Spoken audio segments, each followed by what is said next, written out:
Scan now. Meet Sovi, your new AI study buddy.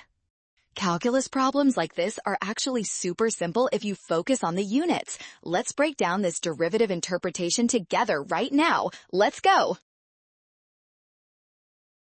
First, identify what our function represents. P of t is the battery life percentage at any time t. This means the output is always measured in percent of total charge.